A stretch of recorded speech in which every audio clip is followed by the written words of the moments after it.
Hello guys, this is Rafi from Rafi vlogs. I hope আপনারা সবাই ভালো আছেন। অনেকদিন পর আপনাদের সামনে একটা নতুন ভ্লগ নিয়ে হাজির হইলাম। তো আজকে আমার গন্তব্যের জায়গা হলো Kolkata. Kolkata city of joy. South এশিয়াতে যে কয়েকটি শহর আমার খুব পছন্দের, তার মধ্যে অন্যতম পছন্দের শহর হলো কলকাতা। আজকে আমার জার্নি শুরু বগুড়া থেকে। বগুড়া থেকে কিভাবে গেলাম, কত টাকা খরচ হইল, সেই গল্পটাই আজকে আপনাদের সাথে শেয়ার করব। এখন আমি দাঁড়িয়ে আছি বগুড়া শহরের সবচেয়ে ব্যস্ততম জায়গা সাতমাথায়। আমাদের বাসটি দিনাজপুর থেকে আসবে, তাই এখানে অপেক্ষা করতেছি বাসে ওঠার জন্য। প্রতিদিন রাত 11টায় বাসটি আসে, সিট অ্যাভেলেবেল থাকে মাত্র 6টি। আমার পিছনে যে কাউন্টারটি দেখতেছেন, এই যে বগুড়া এক্সপ্রেস, এইখান থেকেই টিকিট পাবে না। দাম মাত্র 900 টাকা। চেষ্টা করবেন সবসময় টিকিটগুলো আগে থেকেই কাটার, কারণ মাত্র 6টি টিকিট অ্যাভেলেবেল থাকার কারণে দেখা যায় প্রায় সময় টিকিট পাওয়া যায় না। আর বাসটা যেহেতু দিনাজপুর থেকে আসে, আমাদের বগুড়া থেকে অনলি 6 জন যাত্রী নেয়। ওই যে দেখতেছেন দূরে, ওইটা হচ্ছে সাতমাথা, আর এই কাউন্টারটা হচ্ছে বিআরটিসির যে সরকারি হচ্ছে কাউন্টার আছে তার ঠিক অপোজিটে। আর আমরা আজকে যে বাসে যাব এটাও বিআরটিসি বাস, কিন্তু এটা হচ্ছে বিআরটিসির প্রাইভেট বাস।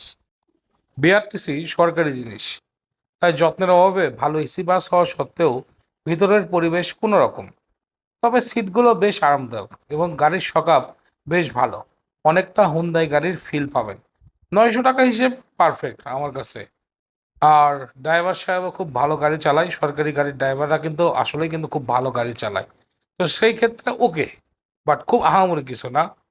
তো আমাদের এই যে কথা বলতে বলতেই আমাদের হচ্ছে ব্রেক চলে আসলো।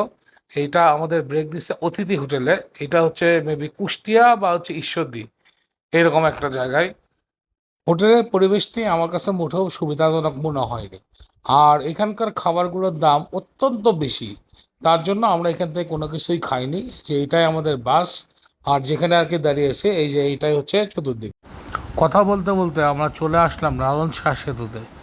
রাতের বেলা রাস্তাঘাট দেখানোর মতো কিচ্ছু নাই, তাই ঘুমিয়ে পড়লাম। একদম বেনাপোলে দেখা হবে আবার আপনাদের সাথে খুব শীঘ্রই। আমরা চলে এসেছি বাস টার্মিনালে। এখানে আমরা কাউন্টার থেকে ফ্রেশ হয়ে বের হয়ে দেখি 3-4 হাজার লোকের লাইন। এটা দেখে তো চোখ ছানাবোড়া। এখন সময় ভোর 5টা, সূর্য উঠেইনি, এত লোকের লাইন দেখে ভয়ই পেয়ে গেলাম। সারাদিন না এখানেই দাঁড়াতে হয়। গতকাল নাকি 25,000 লোক ইন্ডিয়া গেছে এই পোর্ট দিয়ে। আজকেও কম হবে না। আমরা বাসা থেকে পোর্ট ট্যাক্স, ট্রাভেল ট্যাক্স দিয়ে এসেছিলাম, তাই এখানে এসে আমাদের ঝামেলা হয়নি তেমন। না দিয়ে আসলেও সমস্যা নাই, যে বাসে আসবেন তাদের সুপারভাইজারকে বললেই ব্যবস্থা করে দিবে। হয়তো একটু সূর্য কেবল উঠতেছে, আমরা এখন ইন্ডিয়ান সাইডে। আমরা এত তাড়াতাড়ি কিভাবে ইমিগ্রেশন শেষ করলাম এই মজার কাহিনী আপনাদের বলবো। আগে এখান থেকে একটা ট্যাক্সি ঠিক করে নেই, কারণ এই মুহূর্তে কোনো প্রকার কোনো বাস ছাড়বে না। বাস ছাড়তে দেরি হবে, আর যে ট্রেনটা চলে সেই ট্রেনটাও এই মুহূর্তে আমরা পাবো না। সো আমরা ডিসাইড করছি, আমি আর আমার ট্রাভেল পার্টনার, এখান থেকে একটি ট্যাক্সি নিয়ে আমরা দ্রুত কলকাতার দিকে রওনা দিয়ে দেবো। যেহেতু ইমিগ্রেশন খোলার আগেই আমাদের ইমিগ্রেশন শেষ হয়েছে, সেহেতু এখান থেকে যত তাড়াতাড়ি আমরা যাব তত রাস্তায় তত কম জ্যাম পাবো। তো খুব দেরি না করে আমার পার্টনারকে বললাম, তুমি একটা ট্যাক্সির সাথে দামাদামি করো, আমি একটু এই সাইডটা ঘুরে দেখাই। আর এই দেখতেছেন লাইন, এটা হচ্ছে ইন্ডিয়ান সাইডে বাংলাদেশে ঢোকার জন্য লাইন। আর যে মজার গল্পটা আমি বলতে চাইলাম যে কিভাবে আমরা ইমিগ্রেশন এত তাড়াতাড়ি শেষ করলাম খোলার আগে, সেটা হলো আমি আমার পার্টনারকে দাঁড়িয়ে রেখে আমি একটু সামনে হাঁটতেছিলাম, দেখতেছিলাম ইমিগ্রেশনের কি অবস্থা। তো ওইখানে একজন পুলিশ অফিসার ছিল ডিউটিতে। তো আমি একটু স্বাস্থ্যবান হওয়ার কারণে ওনাকে গিয়ে বললাম যে আমি তো ভাইয়া একটু স্বাস্থ্যবান, তো এখানে এত লম্বা সময় দাঁড়িয়ে থাকা আমার জন্য একটু খুব কষ্টদায়ক। দেখা যায় 4-5 ঘন্টা আগে, কিছু করা যাবে কি আমার জন্য? তো উনি বলতেছে হ্যাঁ করতে পারি, একটা শর্ত আছে, যদি আপনি আপনার ওজন বলেন। তো এটা শুনেই তো আমি হাইসা দিছি। তারপর আমি ওনাকে ওজন বললাম, ওজন বলার পরে বলতেছে আচ্ছা ঠিক আছে আপনি আসেন।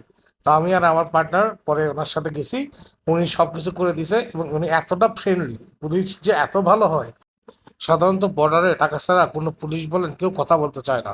এই প্রথম কোনো পুলিশকে দেখলাম যে এতটা ফ্রেন্ডলি এবং এতটা ভালো। যাই হোক, আমরা ওনাকে থ্যাঙ্কস দিয়ে একটা চকলেট দিয়ে আমরা চলে এসেছি। এখন আমরা যেখানে আছি এটা হচ্ছে ফুড পার্ক। তো আমি যেহেতু গতকাল রাতে লাস্ট ডিনার করে বেরোইছি, এর মধ্যে আর কোনো খাওয়া দাওয়া হয়নি। তো তো এইখান থেকে আমরা ব্রেকফাস্টের জন্য আর কি বসলাম আর কি। তো এইখান থেকে আমরা রুমালি রুটি আর হচ্ছে চিকেন কষা নিয়েছিলাম। এটা বেশ খাবারটা টেস্ট ছিল। আর এখানে যে হোটেলটা এটা বেশ হাইজিন। আর কলকাতায় আসলে আমার খেতে হবে প্রথমে চা। এদের চাটা আমার কাছে অসাধারণ লাগে, বিশেষ করে এই ভারের চাটা। তো আমার খাওয়া শেষ করে আমি হচ্ছে চায়ে চুমুক দিতেছি।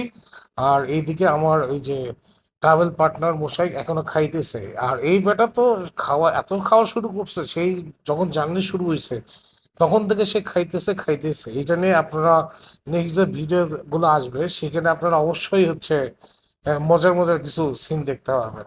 তো আমরা আমাদের খাওয়া দাওয়া শেষ করে আমরা আমাদের হোটেলে অলরেডি পৌঁছে গেছি। এই যে আফরিন টাওয়ার, এখানেই আসলে আমি সাধারণত প্রতিবার থাকি। আমরা অনলাইন আগে থেকেই বুকিং করে রাখছিলাম, বেশ রিজনেবল একটা হোটেল। এখান থেকে বিদায় নিচ্ছি, পরের পার্ট আমি খুব শীঘ্রই নিয়ে আসতেছি। অবশ্যই চোখ রাখবেন আমার পেজে। আর আমাদের ভিডিওটি কেমন লাগলো অবশ্যই কমেন্টস করে জানাবেন কোথায় থেকে দেখতেছেন। পেজে যারা নতুন অবশ্যই আমার পেজটিকে ফলো দিবেন এবং ভিডিও ভালো লাগলে অবশ্যই শেয়ার দিবেন। Thank you.